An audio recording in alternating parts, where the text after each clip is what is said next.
Hello and welcome all of you to the online study platform of PCM tutorials. हम लोग ने last lecture में effect of temperature and nature of gases के बारे में देखा था कि कोई भी गैस जब किसी लिक्विड में डाइल्यूट होती है, डिज़ोल्व होती है, तो वो उस गैस से सॉल्युबिलिटी पे क्या इफ़ेक्ट पड़ता है, गैस के नेचर से सॉल्युबिलिटी पे क्या इफ़ेक्ट पड़ता है, और टेम्परेचर का क्या इफ़ेक्ट पड़ता है गैस की सॉल्युबिलिटी पे। आज का जो हमारा टॉपिक है वो है इफ़ेक्ट ऑफ प्रेशर, है ना। इस टॉपिक में हम लोग हेनरीज लॉ भी कवर अप करेंगे, ठीक है। तो देखते हैं क्या कहता है ये वाला टॉपिक। ये वाला टॉपिक हमें सिंपल सी एक बात समझाता है कि भैया आप जितने भी अमाउंट में गैस डिसॉल्व कर रहे हो, the mass of gas dissolve in a given volume of liquid at particular temperature is directly proportional to the pressure। यानी कि सिंपल, जितना भी मास डिसॉल्व हो रहा है वो डायरेक्टली प्रोपोर्शनल होगा किसके, प्रेशर के। जितना जैसे जैसे मास डिसॉल्व मास बढ़ता जाएगा वैसे वैसे प्रेशर भी बढ़ता जाएगा, या फिर ऐसे भी हम कह सकते हैं जैसे जैसे प्रेशर बढ़ता जाएगा वैसे वैसे डिसॉल्व मास भी बढ़ता जाएगा गैस का। प्रोपोर्शनलिटी का साइन हमने हटाया तो एक कांस्टेंट लग गया यहाँ पे, ठीक है। यानी कि सिंपल सी बात है कि mass of gas dissolve in a liquid is directly proportional to the pressure applied, ठीक है।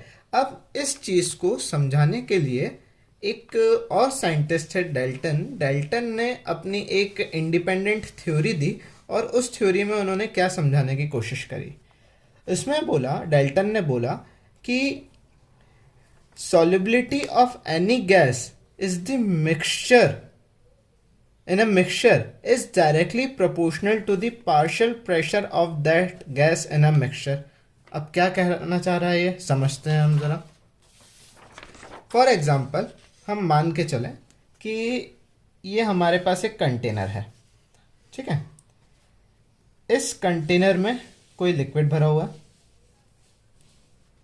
दो तीन टर्म यहाँ पे यूज हुए हैं। पहला जो टर्म यूज हुआ है वो है पार्शियल प्रेशर, ठीक है। पार्शियल प्रेशर क्या होता है, ये कंटेनर जो है ये क्लोज कंटेनर है, ये कंटेनर एक क्लोज कंटेनर है। इस कंटेनर के अंदर एक गैस डिसॉल्व है, वो ये कंटेनर के अंदर एक गैस है, और कुछ अमाउंट में यही वाली गैस इस लिक्विड में भी डिसॉल्व है। ये लिक्विड के अंदर भी कुछ अमाउंट में गैस डिसॉल्व है ना। अब पार्शियल प्रेशर क्या होता है वो हम समझते हैं।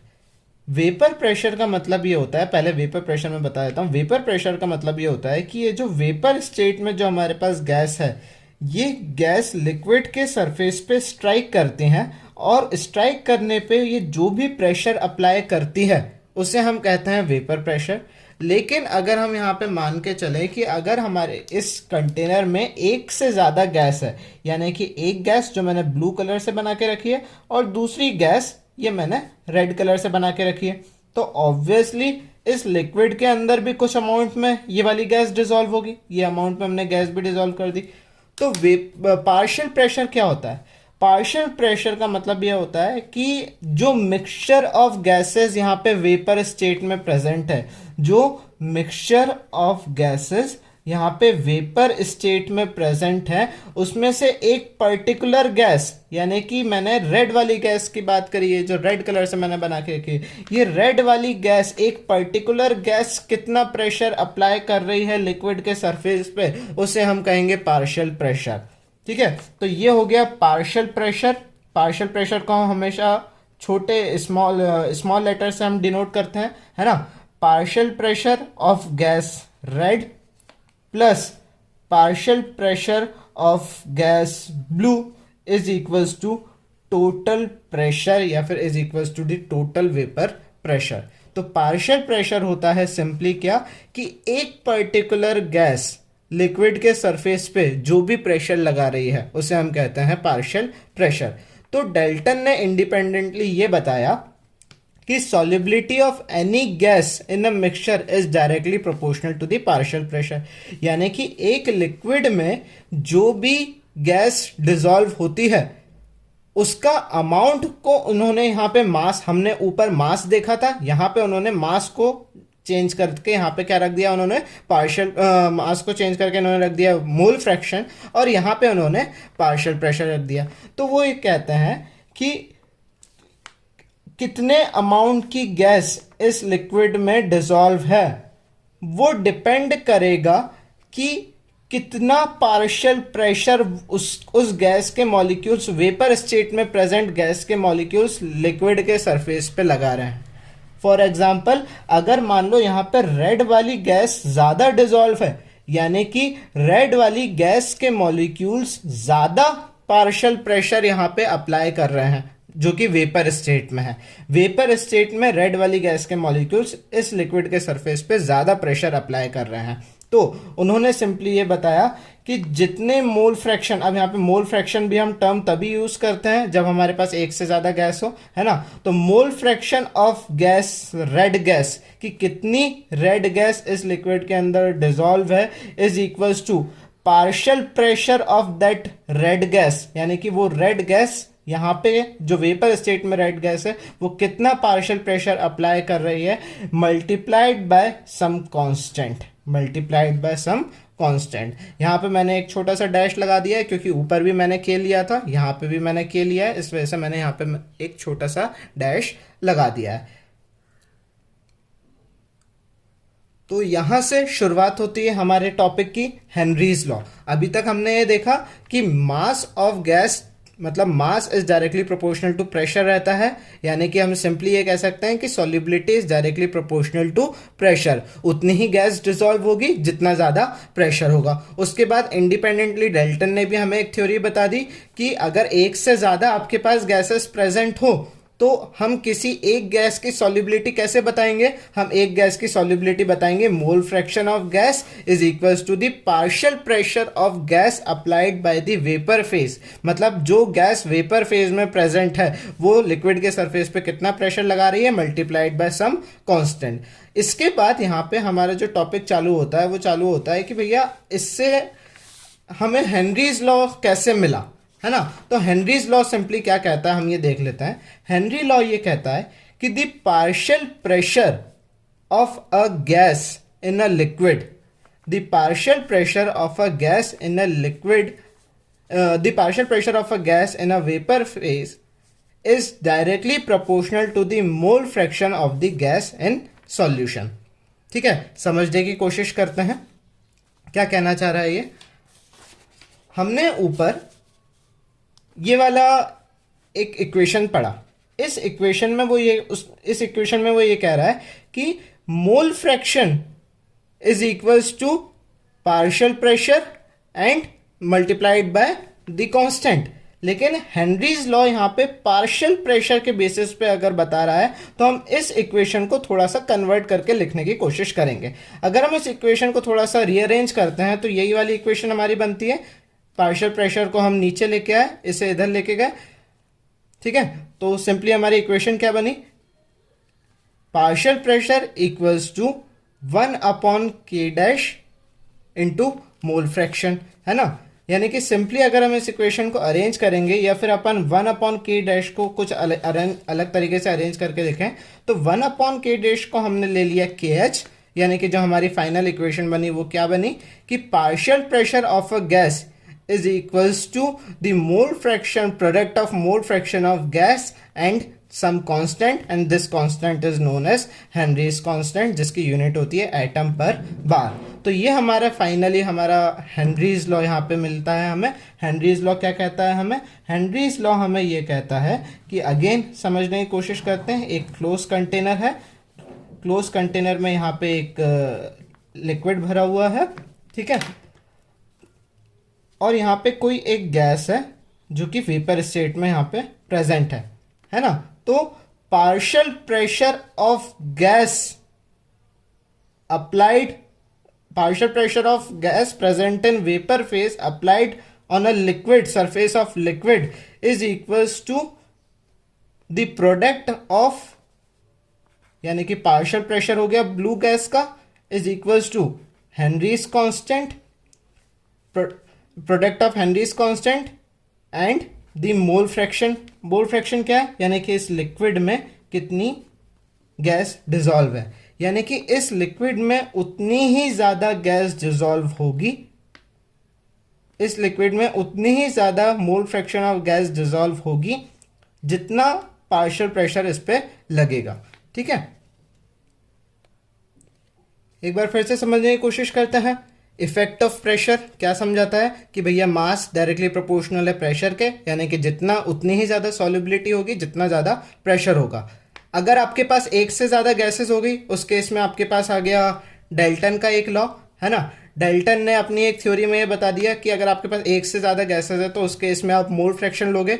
मोल fraction is equals to some constant, product of some constant and the partial pressure applied by the gas. Partial pressure मैंने आपको बता ही दिया कि पार्शियल प्रेशर क्या होता है। इससे हमें हेनरीज लॉ मिलता है। हेनरीज लॉ हमें यह बताता है कि the partial pressure of a gas in a vapour phase, अगर आपके पास कोई गैस है जो कि वेपर फेज में है, ये जो मैंने बताया, जो गैस आपके पास वेपर फेज में है वो डायरेक्टली प्रोपोर्शनल होता है मोल फ्रैक्शन के, यानी कि simply partial pressure of the gas in vapour phase is directly proportional to the mole fraction of that gas जो कि उसके अंदर डिसॉल्व है, mole fraction of gas in the solution.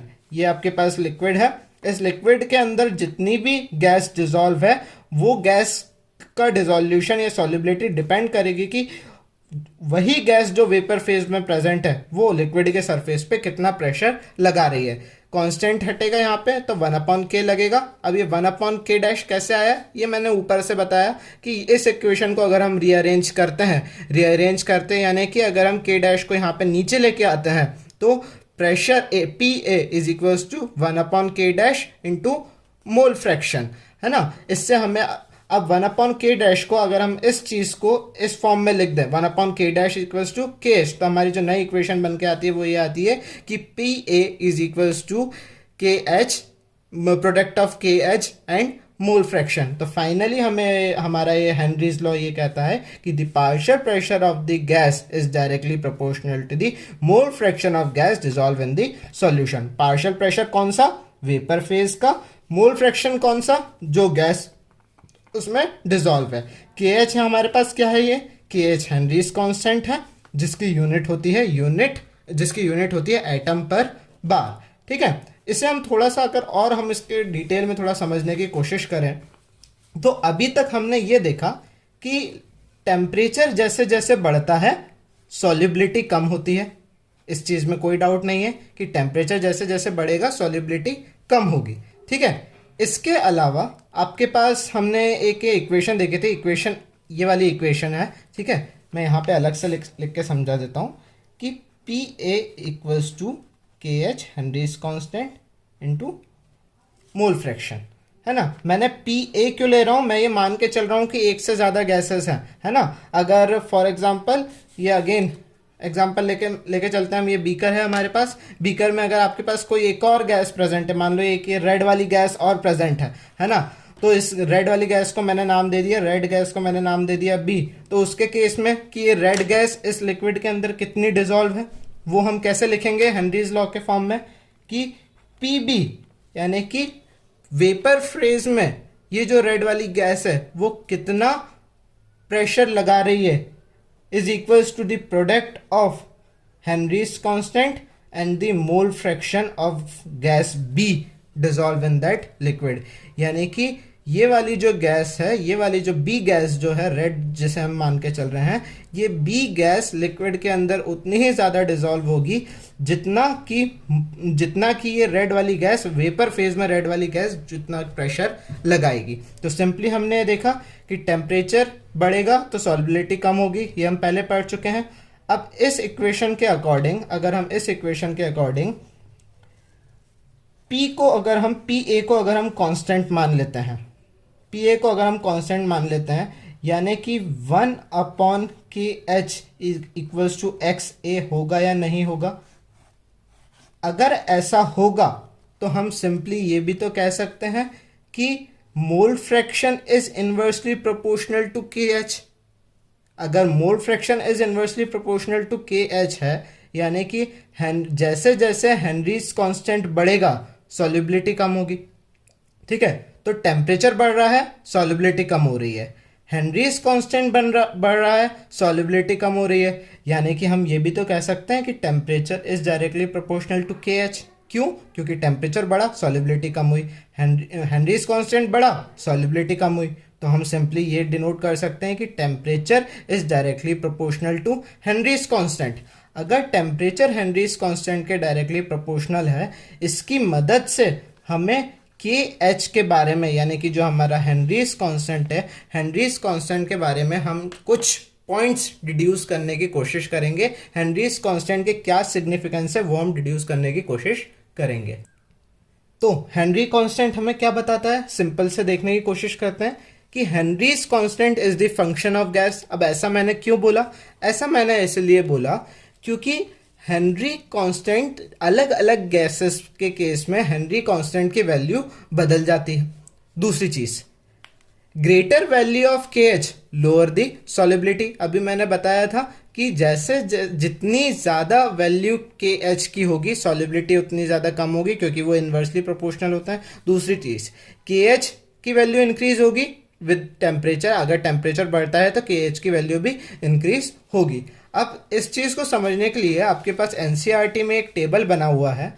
Same gases हैं, है ना, सेम गैसेस है। For example nitrogen एक पर्टिकुलर टेम्परेचर पे, उसके हेनरीज कांस्टेंट की वैल्यू ये है।